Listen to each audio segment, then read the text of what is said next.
আসসালামু আলাইকুম এভরিওয়ান। আমার রান্নাঘরে আপনাদের সবাইকে ওয়েলকাম জানাই। ভিডিওটা স্কিপ না করে সম্পূর্ণ ভিডিওটা দেখবেন। তুলতুলে নরম এবং ফুলকো নানপুরি রেসিপি নিয়ে এসেছি, একদম অনুষ্ঠান বাড়ির মতো। এইভাবে বাড়িতে বানিয়ে নিতে পারবেন খুব সহজে। তো চলুন আপনাদেরকে রেসিপিটা দেখিয়ে দিই।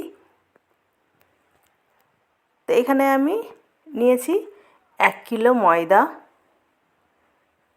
তা আপনারা ময়দার পরিমাণটা কমিয়েও বাড়িয়ে নিতে পারেন। তো এখানে আমি পরিমাণ মতো চিনি দিয়ে দিচ্ছি, আর দিয়ে দিচ্ছি স্বাদ মতো লবণ, আর দিয়ে দিচ্ছি 1 কিলো ময়দাতে আমি 2 প্যাকেট গুঁড়ো দুধ। তো এখন আমি এর মধ্যে দিয়ে দিচ্ছি 2 চামচ মতো ইস্ট।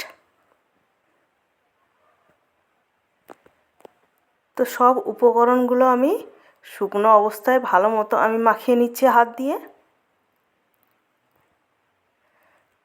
তো এখানে আমি সবগুলো মাখিয়ে নিয়েছি। তো এদিকে আমি 1 কিলো ময়দাতে 50 মতো সাদা তেল দিয়ে দিচ্ছি। তো তেলটা আমি অল্প অল্প দিয়ে আমি এইভাবে আটার সঙ্গে ভালো মতো আমি মাখিয়ে নেব।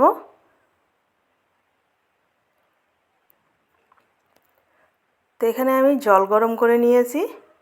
তো জলটা আমি হালকা গরম করে নিয়েছি।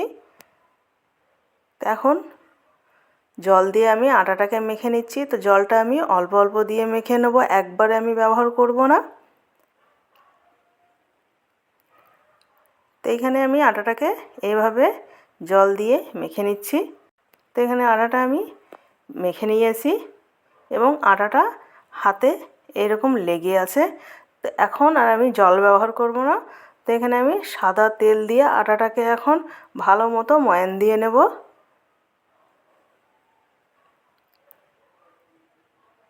তো এইভাবে তেল দিয়ে ভালো মতো ময়ান দিতে দিতে আটাগুলো হাত থেকে এরকম পুরোটাই ছেড়ে যাবে। তো এখন আমি ভালো মতো তেল দিয়ে ময়ান দিয়ে নিয়েছি আটা থেকে। তো এর ওপরে আমি অল্প সাদা তেল দিয়ে আমি চারি সাইডে ভালো মতো আমি লাগিয়ে নিচ্ছি। তো তেলটা ভালো মতো লাগিয়ে নিতে হবে চারিদিকে। তো এটাকে এখন ঢাকা দিয়ে আমি রেখে দিচ্ছি 2 ঘন্টা মতো। হাতে যদি আপনাদের সময় থাকে তো আরও কিছুক্ষণ রেখে দিতে পারেন।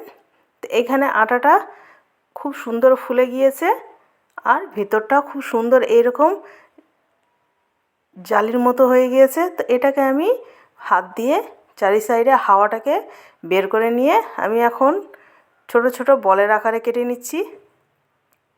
তো আমরা যেমন রুটি বেলি সেরকম আমি কেটে নিয়েছি। তো এইভাবে আমি কেটে নিয়েছি, আর আপনাদেরকে সাইজটা দেখিয়ে দিচ্ছি যে আমি কতটা আটা নিয়েছি। তো এখন আমি সবগুলো এইভাবে আমি বলের মতো করে নিয়েছি, আর উপরে আমি হালকা তেল লাগিয়ে দিয়েছি যাতে আটাটা শুকিয়ে না যায়। তো এখন আমি গ্যাসে কড়াই চাপিয়ে এর মধ্যে আমি পরিমাণ মতো সাদা তেল দিয়ে দেব। তো তেলটা এদিকে আমি চাপিয়ে দিয়েছি গরম হতে দেওয়ার জন্য, আর এদিকে আমি একটা লেচি নিয়ে আমি অল্প তেল দিয়ে এখন আমি এই লেচিটাকে আমি বেলে নিচ্ছি। তো এই লেচিটাকে আমি হালকা করে বেলবো, খুব একটা চাপ দিয়ে আমি বেলবো না।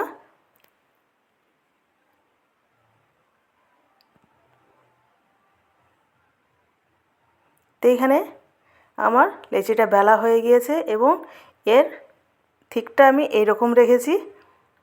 তো এদিকে তেলটাও গরম হয়ে গিয়েছে। এখন আমি একটা একটা করে দিয়ে এইভাবে আমি ভেজে নেব। তো এইভাবে আমি তেলে ছেড়ে দিয়েছি। তো এখন আমি একটা খুন্তির সাহায্যে এরকম আস্তে আস্তে আমি চাপ দেব। আমি খুব একটা জোরে চাপ দেব না যাতে এটা ফেটে যায়।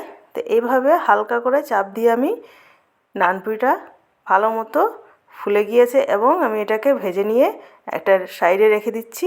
তো আবারও একটা আমি তেলে দিয়ে দিয়েছি। তো এইভাবে আমি একটা একটা করে ভেজে নিচ্ছি।